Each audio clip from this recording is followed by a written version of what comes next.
The guild hall was thick with the scent of pipe smoke, old parchment, and damp leather. Rain tapped against the shutters like the impatient fingers of the gods. I leaned over the weathered oak table, calloused hands spread across a large map stained with age and spilled ale. A dozen flickering lanterns cast amber shadows on the stone walls, dancing over wanted posters, monster reports, and job slips nailed crookedly across the board.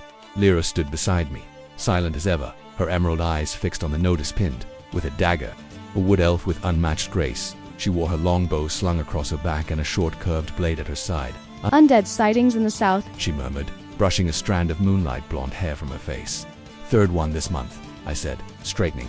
My armor clinked with emotion, a comforting sound, and they keep getting closer to populated towns. Braun let out a grunt from the nearby bench, still chewing on a mouthful of roasted meat, a mountain dwarf through and through.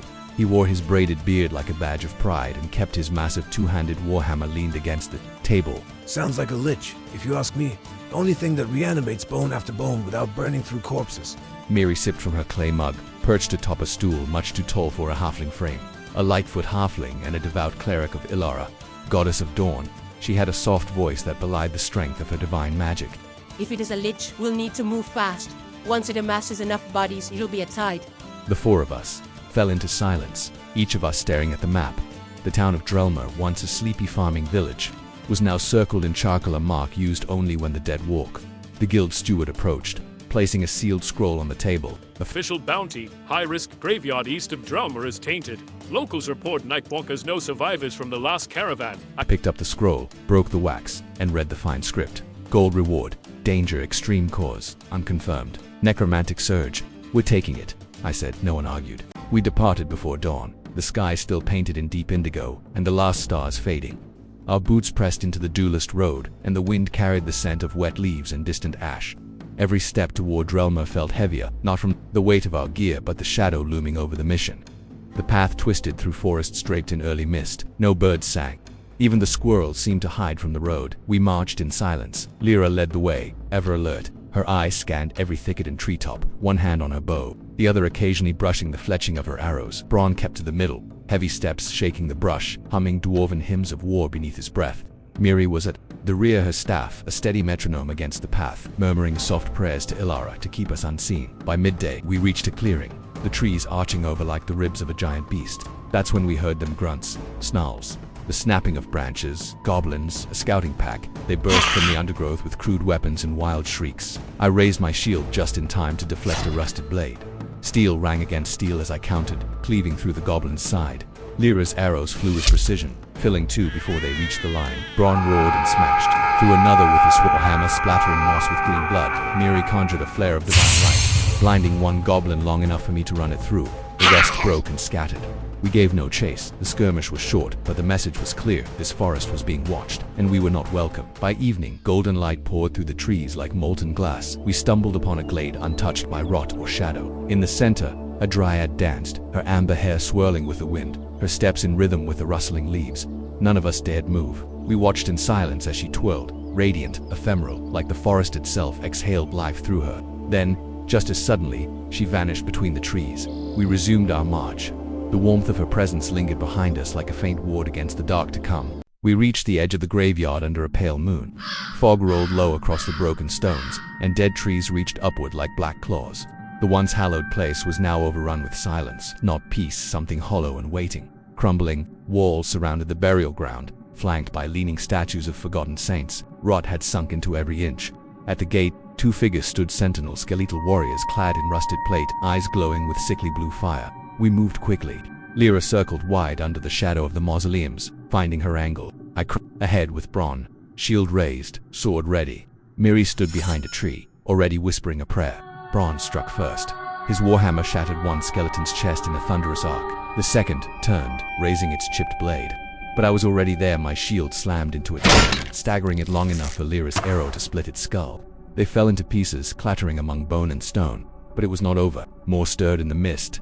Dwights advanced, faster and smarter. One lunged at Braun, who met it with a roar and a clash of steel.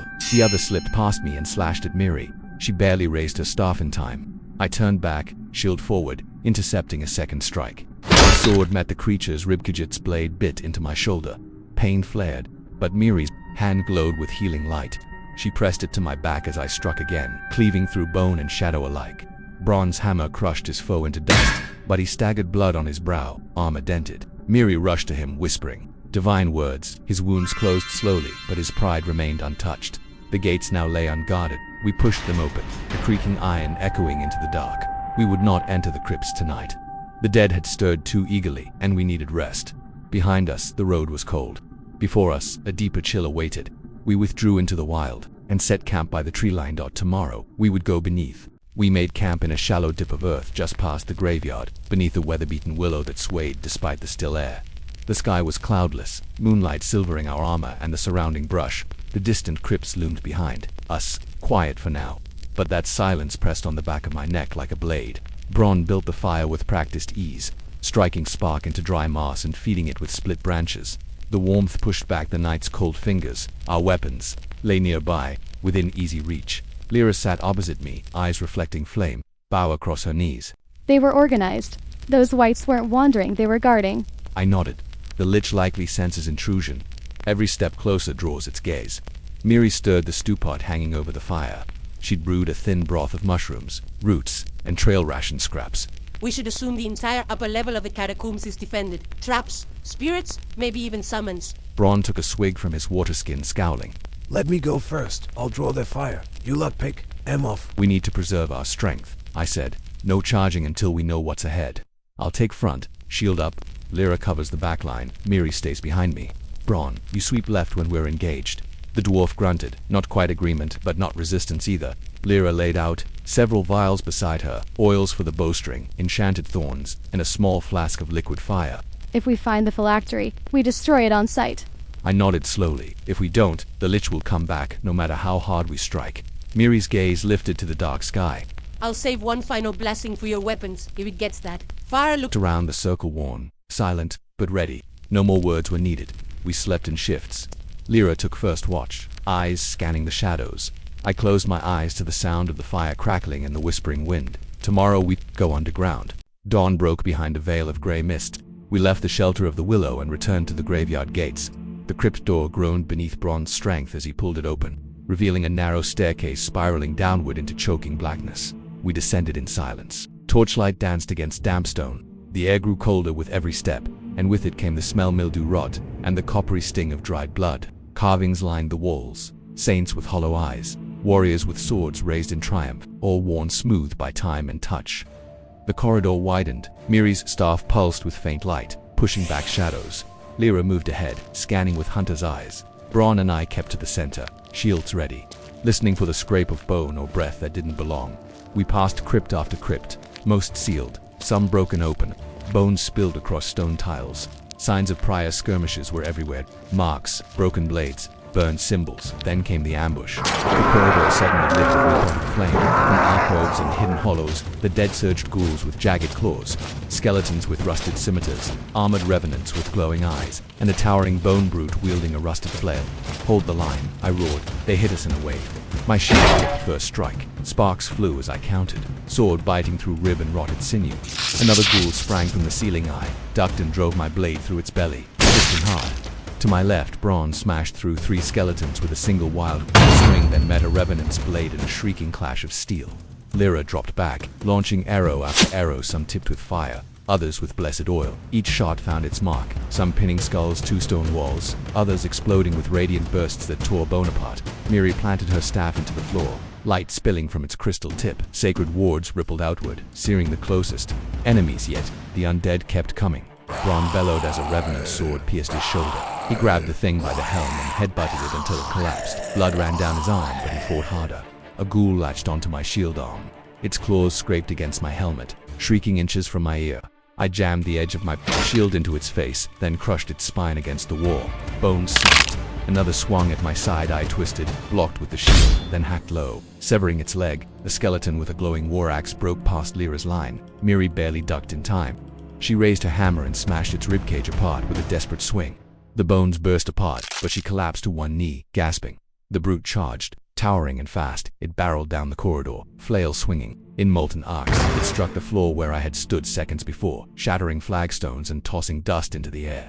I lunged, drove my blade into its ribs. It roared and backhanded me. I hit the wall hard. My vision flashed. Braun intercepted. The second swing. The impact threw him back. Armor dented, but he recovered with a roar. Leapt and brought his hammer down onto the brute's skull. The sound of cracking bone echoed. Lyra's arrow, tipped in Miri's last reserve of radiant oil, struck the brute's eye socket. It burned from the inside. Screaming, the thing thrashed and Braun struck the final blow, caving in its chest with a sound like a collapsing tomb.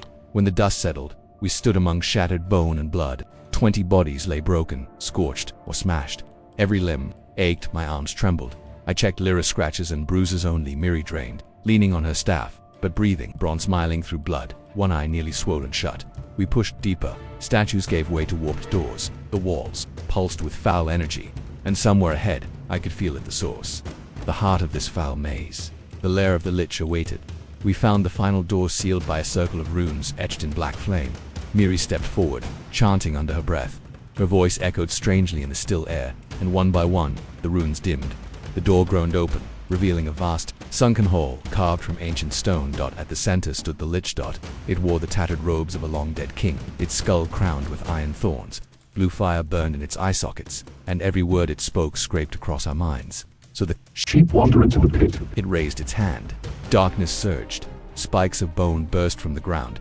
A wall of spectral flame split the room. Braun dove to the left, narrowly avoiding a spray of necrotic shards. I rolled to the right, shield raised, and charged the nearest wight. My blade met resistance, not flesh, but sheer arcane will. Dozens of undead crawled forth, skeletal knights, banshees that shrieked through the walls, and hulking constructs stitched together from armor and corpse. We fought back with everything we had. Lyra fired arrows enchanted by Miri's blessings. One burst through a banshee's form, silencing its scream. Braun slammed a corpse giant into the columns, the impact shaking the floor. Miri called divine fire from above, searing holes through the Lich's minions. I cut down 3 revenants, but my shield arm was failing. My gauntlet cracked under pressure, muscles burning. A massive armored undead stepped before Mitt's blade descended like a guillotine. I met it head-on, parried once, twice, then sidestepped and plunged my sword into its exposed flank. Behind me. Lyra screamed. She'd taken a heat. A shadow bolt pierced her side. She knelt, struggling to knock another arrow. Miri rushed to her, whispering frantic prayers. A protective ward shimmered around them both just as a skeletal beast lunged and shattered against the barrier. Braun was already bleeding from a dozen wounds but refused to fall. He tore through the dead like a storm, roaring, breaking bone with every swing. Then, the Lich descended from its dais. The air grew thick, cold, heavy. It raised a hand. Miri collapsed with her last breath of power. She cast a final spell, a radiant blessing that wrapped Braun's hammer and my sword in holy flame. We charged. Braun leapt high, slamming the Lich's shield aside with brute force. I followed, blade cutting through the undead's magical wards. The Lich retaliated with pure darkness. My shoulder went numb, and Braun lost his footing. But we didn't stop. Blow after blow, light against dark, steel against bone. Braun struck its chest with a deafening crack, and I followed with a thrust through its skull. Light erupted. A scream echoed beyond the world of the living. The Lich fell, and the dead went still. Silence settled like dust. The fire that once danced in the Lich's hollow eyes dimmed, reduced to drifting blue embers that quickly winked out. For the first time since stepping into these cursed depths, I could hear myself breathe. We stood, motionless, half expecting some final spell, some last vengeance, but nothing came. The air had changed. The oppressive weight was gone. Miri stirred. She was pale and trembling, but alive.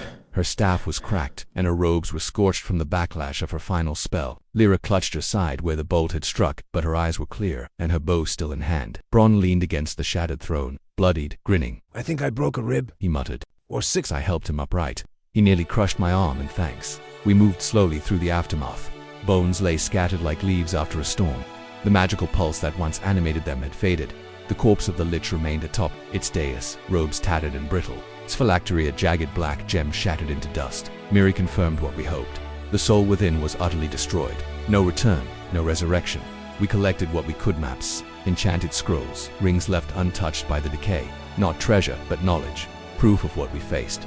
The way back was slower, limping, cautious. But no enemy rose to meet us when we finally emerged into the pale morning. The graveyard was still. No mist, no howls. The sun pierced through the clouds like a blade of judgment. We made camp once more, this time with no fear. Lyra stood watch again, as was her habit. Braun slept beside his warhammer, snoring like a distant rock slide. Miri curled beneath her cloak, hand resting on her holy symbol. I sat by the fire, sword laid across my knees. We had ended a nightmare, but in the flickering shadows I couldn't help but wonder how many more waited, buried and forgotten beneath the bones. Still, one thing was certain. Once we returned to the guild and delivered our report, coin would flow. Our names would be etched in the ledgers of legend, and for a short time we'd have warm meals, hot baths, and the taste of peace. And for once, that sounded like reward enough.